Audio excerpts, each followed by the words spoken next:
On Twitch recently, I've been playing a deck I call the Even Army, which puts a spin on the typical Even Paladin by making it a little more control-oriented. My favorite card in it is Deathwing, which is remarkable because Deathwing is not that good. What can I say? It's just incredibly satisfying to take a completely unwinnable situation and turn it around with one card. Sure, that card doesn't do anything else. At all. What I'm trying to say here, guys, is that Deathwing is a lot of fun, but not something you want to keep around too long. Huh! Kind of like World of Warcraft's Deathwing. Greetings and welcome to Hearthstone Theory.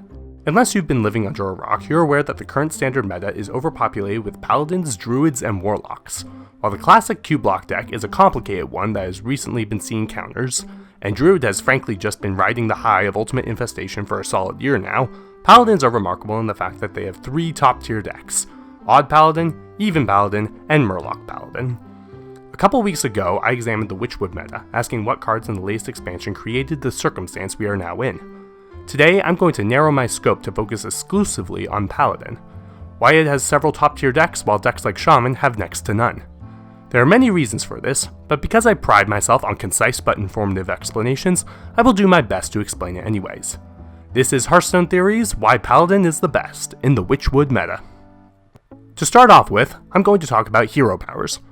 Picture the game of Hearthstone without either you or your opponent having cards. Just you and your hero power. What games would you win? Which ones would you lose? And which ones would the two of you be stuck until fatigue damage ended you? Most Hearthstone players agree that the hero powers have all been designed equally, but in this experiment, some heroes show off an element of superiority. Each hero power gives the user something different: aggression for Hunter, tempo removal for Mage, etc. Some of these powers kill your opponent faster, so in this particular game there is a hierarchy, a tier list if you will. Warlock is naturally at the bottom, losing every matchup, followed by Shaman the oddball, then Mage and Rogue, then Priest, then Druid, Hunter, and Warrior. At the top is Paladin, who manages to win 6 of the matchups and tie in 2 of them. The two powers capable of matching Paladins are Mages and Druids, while every other class falls to the wrath of the Silver Hand. This example showcases an important aspect of Hearthstone, the relationship between health and tempo. While you ultimately need to deal 30 points of damage to the enemy, it's better to invest in minions than to just use damaging spells, since minions give damage over time. This is what I call tempo, and it's the key to all of Hearthstone. As such, a hero power that grants tempo, such as Paladins, is best defeated by classes that negate tempo, Mage or Druid. This is obviously only a small part of the full story. After all, a Hearthstone deck also has 30 cards that are more powerful than the hero power. However, this example goes to show how tempo can be used to snowball a game, making it become exceptionally harder for your opponent to win. The result is that tempo becomes the central point of all decks and all games, from aggro to mid-range to control. Let's briefly examine how tempo assists each of these types of decks. For aggro decks, the minions are a means to an end. The goal is to just output face damage as quickly as possible. For control decks, the minions are the end. The game is spent warding off damage before playing cards capable of generating massive tempo and aggression. Mid-range decks, however, master the curve. They attempt to spend mana and cards as efficiently as possible to generate the most damage and tempo over time. This circumstance gives Paladin a distinct advantage. To begin with, the game being focused around tempo makes it such that Paladin has easy access to all types of decks: aggro, mid-range, or control. Classes such as Hunter are notorious for being unable to have good control decks, while Priest similarly suffers for aggro decks. In contrast, Paladin's hero power is a decent fallback plan for aggressive styles, it synergizes with the control theme of Paladin to cast buff spells on your own minions, and it naturally assists in a mid-range deck by providing more minions. This gives Paladin a degree of versatility that few other classes have, with perhaps the exception of Mage. However, this advantage that Paladin presses becomes even more significant when you consider the nature of these cards. Mid-range decks are in the middle of a spectrum, hence the name, while aggro decks focus on quick damage and control decks on getting great value. An aggro deck would love to have great value, and a control deck would love early game options, but they can't have both. Mid-range decks can, and more importantly can shift the structure of the deck to compensate. Now, before I go further, it's time to actually focus on Paladin's strongest class cards. Right now, the key cards in most Paladin decks are Righteous Protector, Unidentified Maul, Call to Arms, and Sunkeeper Tarim. Each of these cards provide powerful tempo, which would be exceptionally strong in pretty much any type of deck. They fit perfectly into any mid-range decks, but are also powerful enough to be used in a control or aggro deck. These tempo-focused cards place Paladin firmly as a mid-range style class, and as such Paladins in the Witchwood can very easily shift to be more aggressive or control-oriented. Take, for example, Murloc Paladin. Anyone in their right mind would call this deck an aggressive deck, but the cards very notably lack direct damage. Everything in the deck either is a minion, summons minions, or buffs your minions. That's Tempo, the calling card for midrange. This is because Paladin, while built to support a mid-range format, instead uses the Murloc's energies to ramp up its tempo-oriented game, resulting in a large early game lead, exactly what aggro wants. So Paladin's mid-range cards give it an edge in aggro, just because those mid-range cards are so powerful.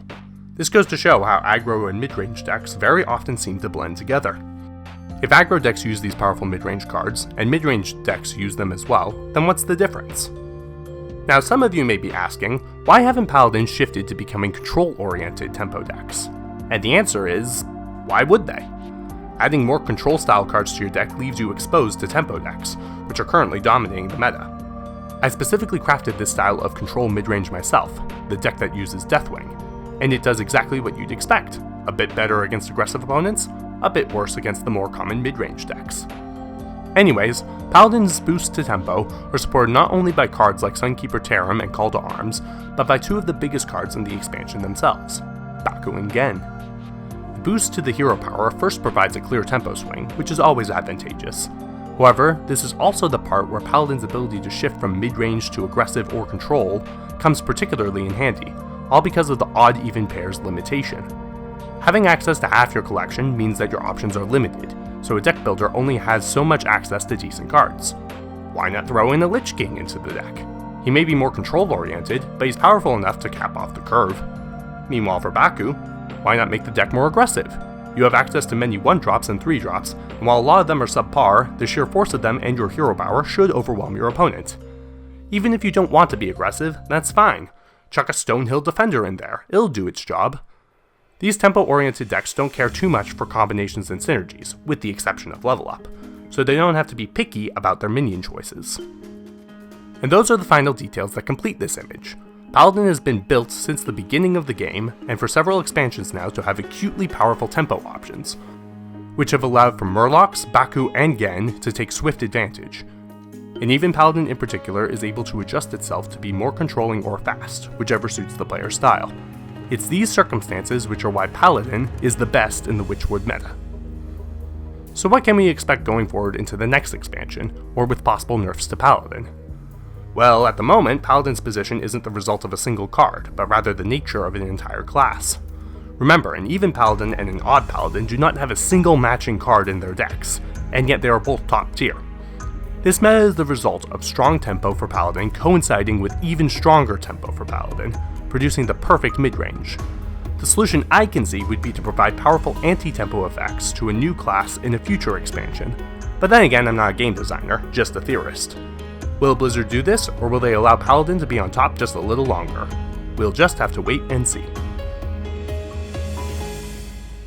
Oh, by the way Blizzard, not to throw you to the wolves, but Freeze Mage would have definitely been able to counter these Paladin decks.